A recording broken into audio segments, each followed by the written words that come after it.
Fine, it's a belief system. He's allowed to believe it, and people are allowed to vote for it.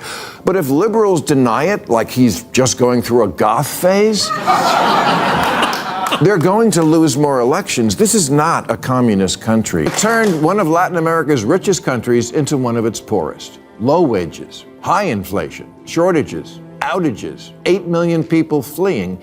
If you think New York can somehow reinvent this wheel, you're in for a rude awakening.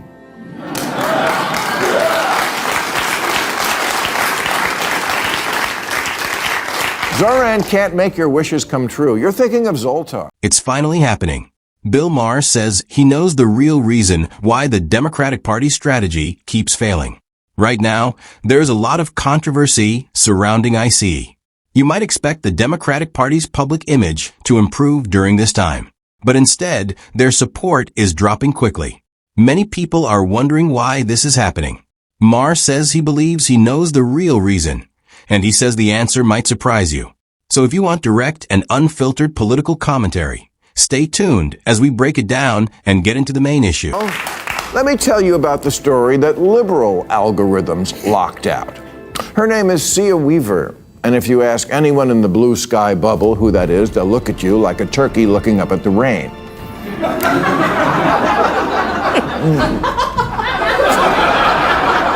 But she's kind of important in New York, being Major Mamdani's chief of the Office to Protect Tenants, and since Mamdani's big issue is the rent's too damn high, yes, he stole this guy's act.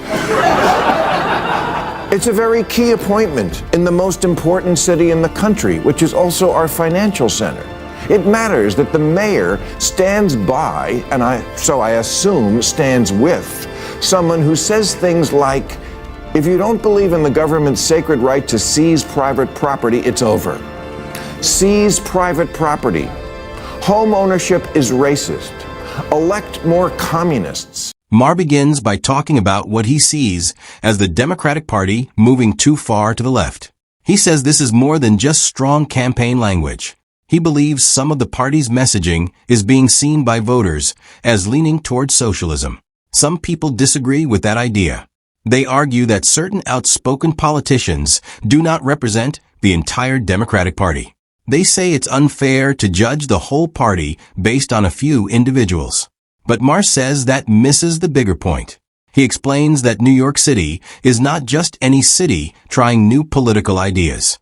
It is the financial center of the United States and a major symbol of American capitalism and economic strength. What happens in New York has influence across the country. Maher warns that if voters start believing New York is moving towards socialism, that perception alone could change how people see the entire Democratic Party nationwide. Property, especially home ownership, is a weapon of white supremacy. Really? Even among the 20 million black Americans who own their own home? I mean, these are the kind of utterances I might forgive as something a dumb white girl said while she was at Bryn Mawr. Because it's the kind of privilege hating you can only learn for $95,000 a year.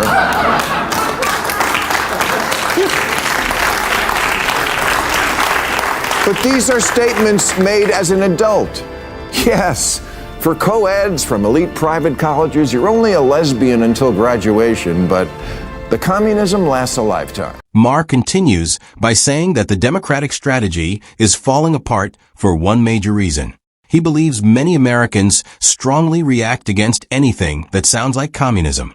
According to him, even the label itself can make voters uncomfortable. For many people, the word communism brings up negative images like too much government control, a weak economy, and fewer personal freedoms. Maher says that whether those fears are fully accurate or not, ignoring them is a political mistake. He explains that American culture has long defined itself as being against centralized economic control.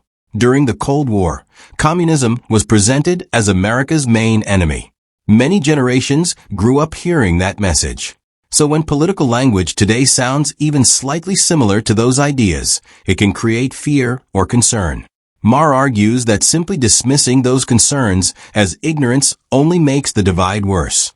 In his view, If voters begin connecting Democratic messaging with past socialist failures, the political damage will be unavoidable and self-inflicted. Having this debate whether or not Mayor Mamdani is a socialist or a democratic socialist. Let me settle it. He's a straight-up communist. How do I know this? Well, I'm reading between the lines when one of his major advisors says, elect more communists. Maher argues that Mamdani's open socialist stance is hurting the Democratic Party's overall image. He says it's not just about one politician's policies, it's about perception.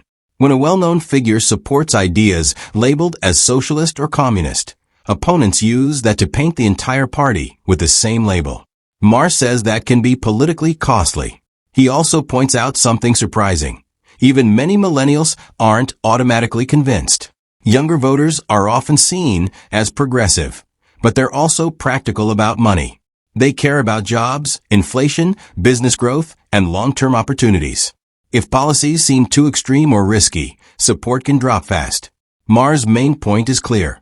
Promoting figures like Mamdani into high-profile roles gives critics a chance to claim the Democratic Party is moving too far left. Once that label sticks, fixing the party's image becomes very difficult. It's a belief system. He's allowed to believe it, and people are allowed to vote for it. But if liberals deny it, like he's just going through a goth phase, they're going to lose more elections. This is not a communist country. Maher's point isn't just his opinion. It's already being discussed in political media. On Real Time, he called Zohran Mamdani a straight-up communist and warned that the Democratic Party could lose elections if they don't understand how that label affects voters. He may be right. While some Democrats have become more accepting of socialism, most Americans still prefer capitalism, according to a Gallup poll. Many Republicans view socialism very negatively, so labels like communist or socialist still have strong political impact. America isn't Venezuela, and most voters don't want to see economic problems or instability. Maher argues that if Democratic leaders let their opponents brand them as radical or extreme without fighting back, it could hurt the party badly, even in the 2028 elections. One of Latin America's richest countries into one of its poorest. Low wages, high inflation, shortages, outages, 8 million people fleeing. If you think New York can somehow reinvent this wheel, you're in for a rude awakening.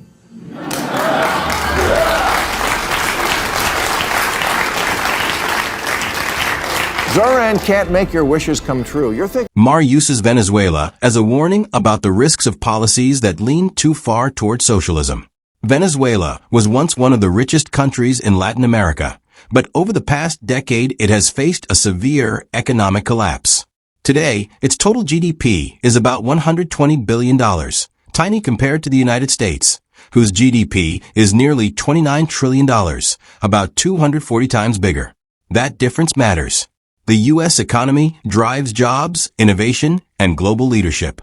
Venezuela, in contrast, has struggled with shrinking economic output, shortages, and declining living standards. America's strength comes from democratic institutions, diverse markets, and a system that rewards productivity, not from centralized government control. Maher's main point is that moving too far away from these principles could create serious political and economic problems. Democratic socialism is like a dating profile. Things look great until you meet up in the real world. For example, Bernie Sanders, his big thing was always bringing single-payer health care to our country of 340 million. But when liberal, tie-dyed Vermont tried to do it for a population of 626,000, it collapsed like that poor in the Oval Office last week.